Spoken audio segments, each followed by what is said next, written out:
उसे परमात्मा से मिलन से कोई रोक नहीं सकता। जिसने जिसने भी शरणागति ग्रहण की, अनन्य प्रेम किया परमात्मा से, वो परमात्मा का ही हो गया। वो जानने के देव जनाई, जानत तुम ही हो गए। जो परमात्मा की जाने कहते हैं कि जो मेरी तरफ 10 कदम आता है, मैं उसकी तरफ 100 कदम चलता हूं। कोई आए तो सही। और जब पूरी तरह से उद्धव परिपक्व हो गए, तब भगवान उद्धव को लेकर के उपजा के यहाँ गए। आश्वासन दिए थे भगवान कि आएंगे, मनोरथ सिद्ध करेंगे। उपजा के यहाँ गए और अक्रूर जी के यहाँ भी जाकर के उनका भी मनोरथ पूर्ण किया। अब श्री शुक्राचार्य और सुखदेव जी कहते हैं, परीक्षित, अब हम कथा के 10वें स्कंद में प्रवेश कर रहे हैं। और ये 10वें स्कंद का उत्तरार्ध है। प्रवेश करते हुए परीक्षित ने कहा, प्रभु, कंस के उद्धार के पश्चात जब कंस की 2 पत्नियां थी, अस्थि और प्राप्ति, अपने पिता जरासंध के घर पे गई और बताई कि तुम्हारे दामाद का राम नाम सत्य हो गया। जरासंध क्रोधित हुआ और 17 बार मथुरा पे आक्रमण किया। आज जब वो सैनिक लेकर के चला, तो कन्हैया बिना आयुध के बाहर आए। आयुध कहते हैं अस्त्र और शस्त्र। हमारा ज्ञान जाता रहा, शास्त्रों ने हमें अस्त्र और शस्त्र की शिक्षा दी।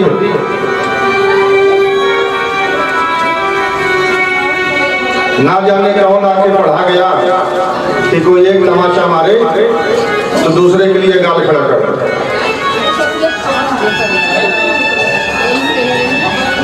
ये हमारी संस्कृति नहीं है। हमारे देवी देवताओं को तो कोई एक देवता का हाथ बताओ जिसके हाथ में अस्त्र शस्त्र ना हो, वेद ना हो, ज्ञान ना हो, शंख ना हो, चक्र ना हो, तलवार ना हो, खड्ग ना हो, ढाल ना हो। ऐसा एक देवता की फोटो बताओ।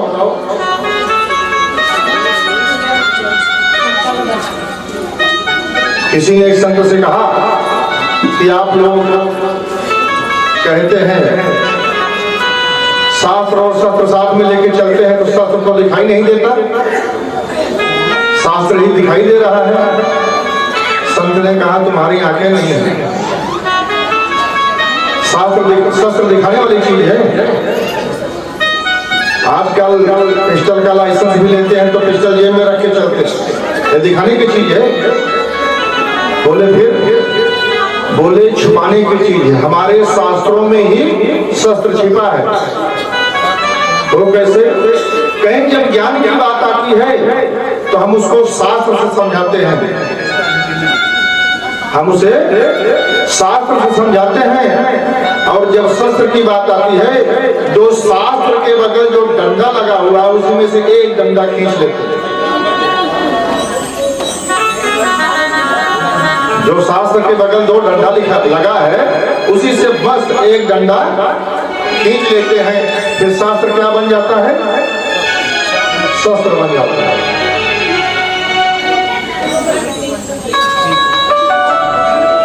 हमें शास्त्रों से शिक्षा लेनी चाहिए। आज का दुर्भाग्य है, किसी ने कहा परमात्मा, अक्सर हम लोग अपने से बड़ों को देव, गुरु, साहब, श्रीमान, भगवान परमात्मा उद्बोधन करते हैं। उन्होंने कहा संसार में लोग आज किताबें रोड पे क्यों पड़ी हैं? महात्मा ने बड़ा सुंदर जवाब दिया। बोला बेटा,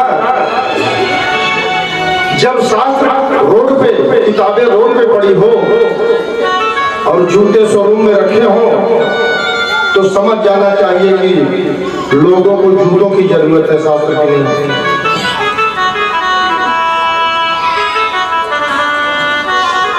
आज के समाज को शास्त्र की जरूरत नहीं है, इसलिए शास्त्र रोड पर फेंके गए हैं और जिसकी ज्यादा जरूरत है वो शोरूम में लगा के रखे।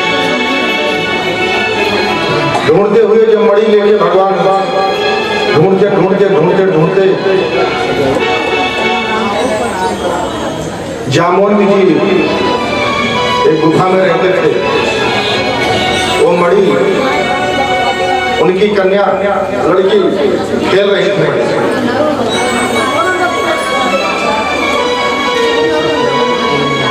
भगवान को देखती हुई लड़की चिल्लाई,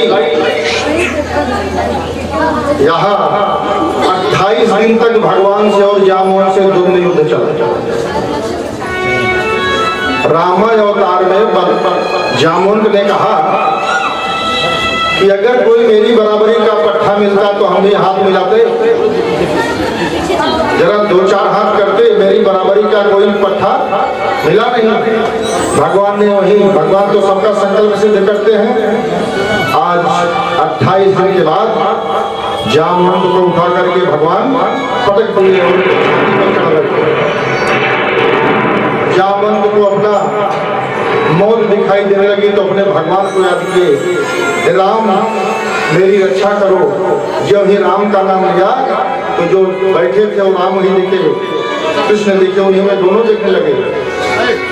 हाथ जोड़ करके जामवंत ने कहा, प्रभु मैंने आपको पहचान लिया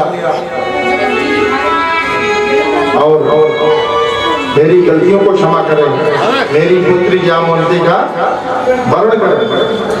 इस तरह से भगवान का दूसरा विवाह हुआ जिसका नाम जामवंती।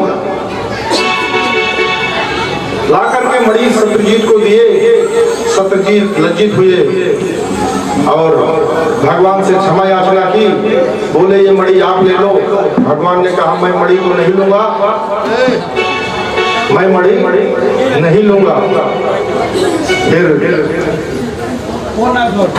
मेरी एक पुत्री सत्यभामा है, आप उनसे विवाह कर लीजिए। भगवान ने कहा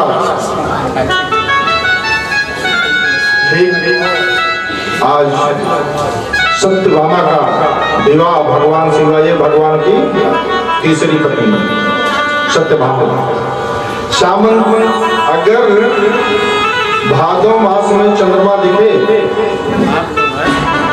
तो जो कलंक लगता है वो यही कथा सुनने से कलंक का दोहन हो जाता है। सामंतक मणि की कथा। फिर उसके बाद एक दिन अर्जुन के साथ भगवान घूम रहे थे। यमुना के तट पे एक देवी बेटी तपस्या कर रही थी। अर्जुन ने पूछा, उस स्वयंवर में जाकर के 7 बैल को एक ही रस्सी में बांध दिया। उन राजा ने 6वां विवाह सत्या देवी से किया।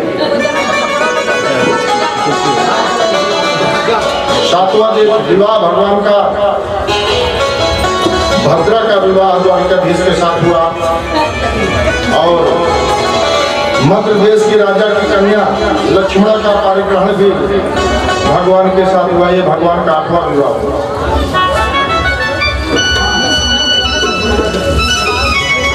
एक बार भगवान सत्यभामा को लेकर गरुड़ से जा रहे थे, भैया बारात भी लगता है आ रही है। बोलो दुल्हा सरकार की। कथा में दुल्हा का प्रसंग चलाएं। भगवान सरकार दुल्हा बने हैं। अरे दूल्हा बने रे नंदलाल फिर, दूल्हा बने रे नंदलाल।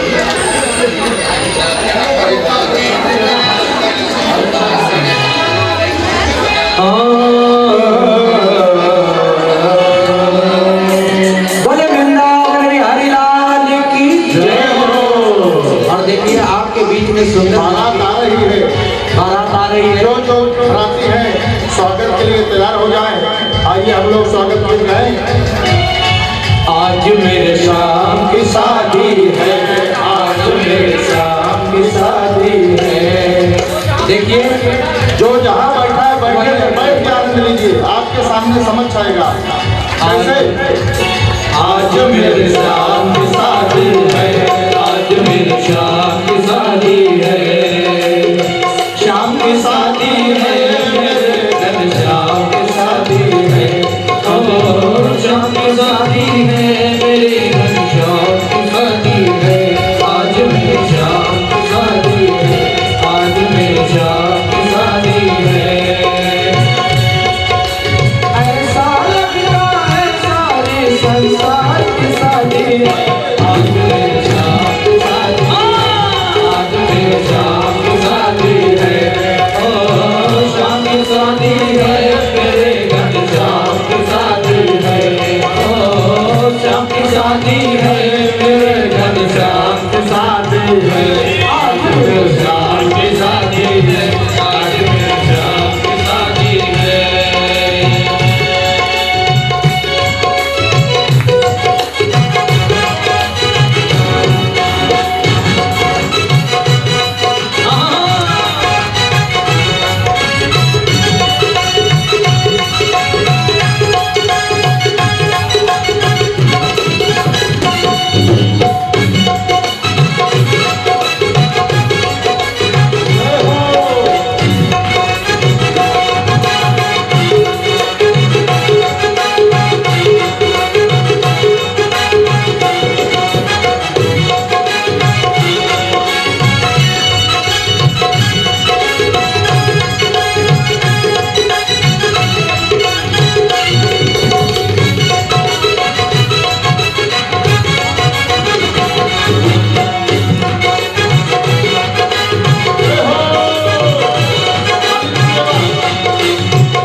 बनी है खूब जोड़ी कृष्ण रुक्मणी की जोड़ी।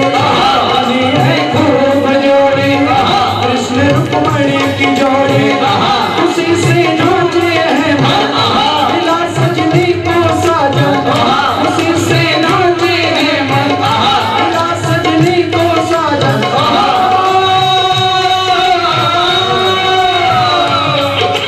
आज मुझे लगता है इस ब्रह्मांड की शादी है। आज मेरे शाम की शादी है, आज मेरे शाम की शादी है। शाम की शादी है, मेरे घर शाम की शादी है। ओ शाम की शादी है, मेरे घर शाम की शादी है। आज मेरे शाम की शादी है, आज मेरे शाम की शादी है।